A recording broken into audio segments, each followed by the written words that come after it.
నమస్కారం అండి. నేను మీ తేజని. తేజ రుచుల పుస్తకం ఛానల్కి స్వాగతం అండి.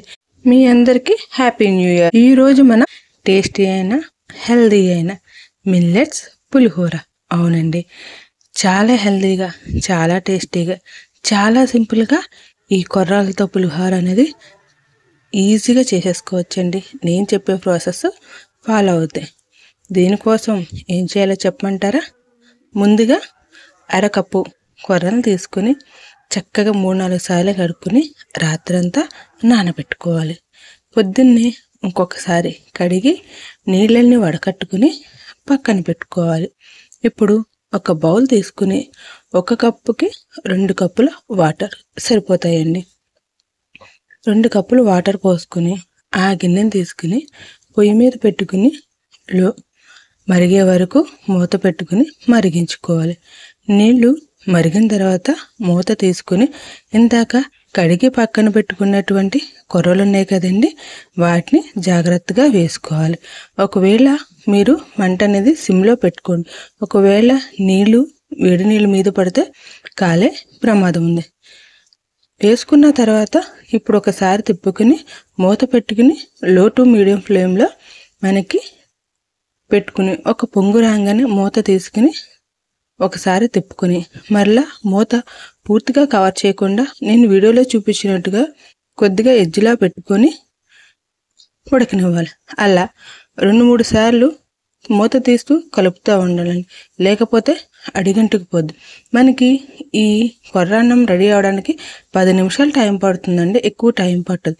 ఇది 90 to 93% ఉడకంగానే మనము పొయ్యి ఆఫ్ చేసుకుని ఒకసారి కలుపుకుని మూత పెట్టేసుకుని అలా వదిలేస్తే మనకి కొర్రన్నం అనేది సరిపోతుంది. పూర్తిగా ఉడికే వరకు ఉండకూడదండి. ఖచ్చితంగా 43-45% రాగానే మనము పొయ్యి కట్టేసుకుని పక్కన పెట్టుకోవాలి. ఇప్పుడు ఒక ప్యాన్లోకి 1 tablespoon oil, 1 teaspoon ఆవాలు, అవునండి, అలాగే 1 టీ స్పూన్ శనగపప్పు, 1 టీ స్పూను మినప్పప్పు వేయించుకోవాలి.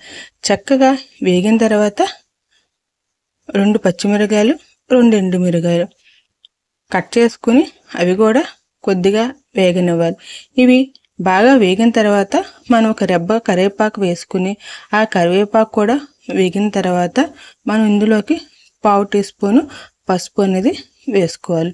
అలాగే 1 టేబుల్ స్పూను క్యారెట్ అండి, ఇది మీ ఆప్షనల్. అలాగే ఇందులో మీకు కావాలనుకుంటే వేరుశెనగ గుళ్ళు, జీడిపప్పును కూడా యాడ్ చేసుకోవచ్చు. ఏదైనా మీ చాయిస్ ప్రకారం. నేను వేసిన ఈ ఎండుమిరకాయలు, పచ్చిమిరకాయ కారం అనేది ఖచ్చితంగా సరిపోతుంది. మీకు స్పైసీనెస్ కావాలనుకుంటే కనుక నేను ఈ వీడియోలో చెప్పినట్టు చేస్తే మీకు కొంచెం స్పైసీనెస్ అనేది పెరుగుతుంది. చూసారా కొర్రలన్నం ఎంత చక్కగా ఉడికిందో.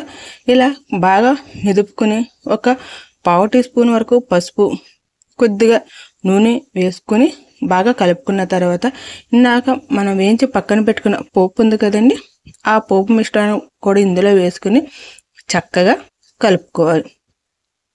ఈ మిశ్రమం అంతా ఇలా ఒకసారి కలుపుకున్న తర్వాత ఇందులోకి చూసారా, అదిగోండి, మనం స్పైసీనెస్ కొద్దిగా ఎక్కువ కావాలంటే వేయించుకున్న ఎండుమిర్చిని అలా క్రష్ చేసుకుంటే మనకి కొంచెం స్పైసీనెస్ అనేది పెరుగుతుందండి. ఇప్పుడు దీంట్లోకి సరిపడిన సాల్ట్ వేసుకోవాలి. అలాగే ఒక చిన్న నిమ్మకాయ అయితే పూర్తిగా పడుతుందండి. నేను చేసే నిమ్మకాయ పులిహోర కాబట్టి ఒకవేళ పెద్ద నిమ్మకాయ అయితే 1/4 నిమ్మకాయ ఖచ్చితంగా పడుతుందండి. అది కూడా టేస్ట్ని చూసి మీరు అడ్జస్ట్ చేసుకోండి. తక్కువ తినేవాడైతే కాస్త నిమ్మకాయ అనేది తక్కువగా కలుపుకోండి, ఎక్కువ తినేవాడైతే ఎక్కువగా కలుపుకోండి. చూసారా ఎంత కమ్మనైనా మిల్లెట్స్ పులిహోర రెడీ కదండి.